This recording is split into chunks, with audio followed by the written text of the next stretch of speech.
Let us start a new project for looking at an examples for recursion. So I'll start a new Xcode project. Select command line tool.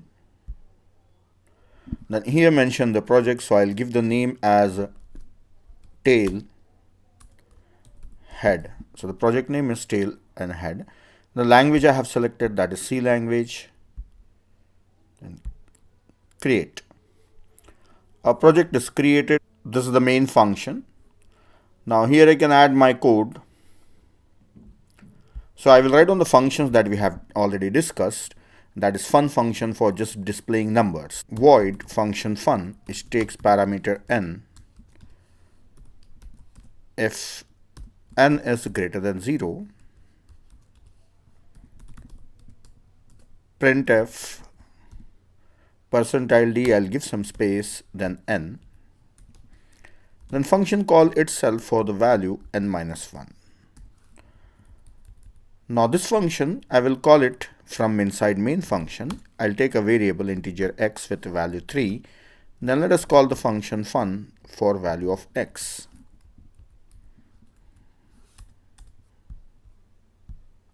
This is an example of tail function. The function is recursive. It is calling itself with the reduced value of n, and it will be calling if the value of n is greater than 0. So initially we are calling it for value of n as a 3. So x is a 3. I will run the program and show you what. Let us see what the output is. So here you can see the output is 3, 2, 1. So first it is printing 3, then and 2, then 1. As this is recursion, we know well that a stack is utilized. A function will be calling itself again and again. So internally it uses a stack. Let us see how this recursive function will use a stack. For that, I will debug the code. So inside the main function, the very first line, I'll put a breakpoint by clicking here. So this is a breakpoint. So I'll debug the program and let us understand how this function recursively call itself and what is the behavior of a function. Run the program. So now it is stopping at this line here, x is 3. So now you can see that right now the value inside x is garbage because this line is not yet executed. 3 is not yet stored in x. And here inside this navigator window, you can see that the 0th function, that is main function, that is the starting point of a program. So it is numbered as 0 and it is main function is running. Now if I continue line by pressing F7 or function F7, then it moves to the next line. Now the value of x is initialized to 3. Now this line is about to execute. The line which is highlighted with green color, this line is about to execute and you can see the value of x is 3. And this function is not yet called. So if I put a cursor here, there is no value shown here. Let us continue. Now a function is called, it has entered inside the function and the value of n is compared with 0. Right now the value of n is 3.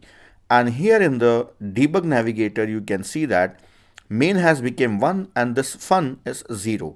They are numbered. Like the presently executing is 0 and the previous one who has called it is 1. Now value of n is 3. I will continue execution. Now the next line is printf and printing is done. So the value 3 is printed here. Value 3 is printed. Now again the function is called. So it's about to call itself again by passing 3 minus 1. So if I continue next, again the function is called, it has directly entered inside and it is on the conditional statement right now where the value of n is 2. Yes. And here you can see in the debug navigator, the function on the top is 0 and the next is fun again. So function is called 2 times. And then below that is main function.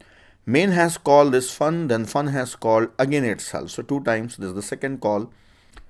Now let us continue further. Printing is done. So value 2 is printed. Again it has called itself. This time the value of n is 1. And you can see that these are 3 calls here inside the debug window. Our main 3 function calls for fun are there. Now 1 is greater than 0. So it will enter inside and it will print this one. Let us proceed. So printing of 1 is done. Then again it will call itself with the value of fun with the value of n as 0. So this is 0. So these are total 4 calls. So you can count here, above main there are 4 function call. The topmost one is numbered as 0 and so on. Now for this, if I continue, n is not greater than 0, so it will not enter inside this if block, and it will come out of the if block. It will not enter inside this if block, and also it will come out of this function. So the value when n is 0, nothing happens. Printing is not done and it will not call itself. These two lines will not be executed. Let us continue further. So you can see that it has reached the end of the function call, and right now the value of n is 0 only. So if I press next step again, then see what happens. It is still there only, but this is for the previous call, and you can see that in the navigator the functions are reduced by 1. So the function with value 0 has finished. Then what is the topmost function now with the value of n as 1? Yes, it has gone back to the previous call. Now this is having value 1, then when it goes back, this will have value 2 and this will have value 3 and so on. And at last it will reach main. So right now it is inside that function call where the value of n was 1. If I proceed further, again you can see that it is standing there, just there was a blink that has gone to the next statement. So it is back on the same statement, because outside if this is the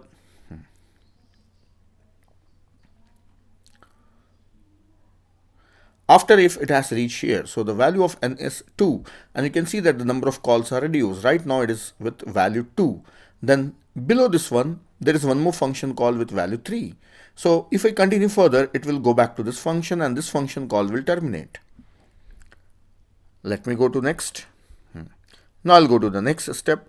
Again it is standing there only, just it has blinked and came back to this function call at the end of the function call, and the value of n is 3 here right now. So you can see here in the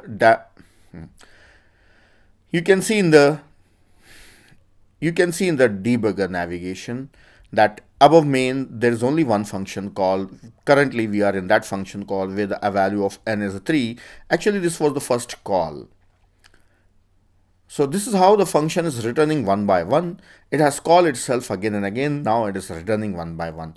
Now if I continue further, it will go back to the main function call and the program ends. So it's back to this line from where the function was called. Here it has started, so it is back to this function call. So I'll simply finish the program now. So this was the example of tail recursion which we have already discussed on board. So I have shown you how the function calls are piling up on a stack. I will modify the same function into a head recursion by just copying this line. I'll cut it from here and paste it just before printf function. So you can see that first the function will be called, it will be calling it recursively, then it will print the value. So again I will put a breakpoint here upon this line, the first line inside the main function. Now let us run the program and see what the output is. We know the output already, that the output is going to be 1, 2, 3, but let us learn how it is generated. Running the program. Now in the debug navigator you can see that the starting point is main function, and the main function it has stopped in that line where we have given breakpoint, and the value of x is not yet initialized, it is garbage.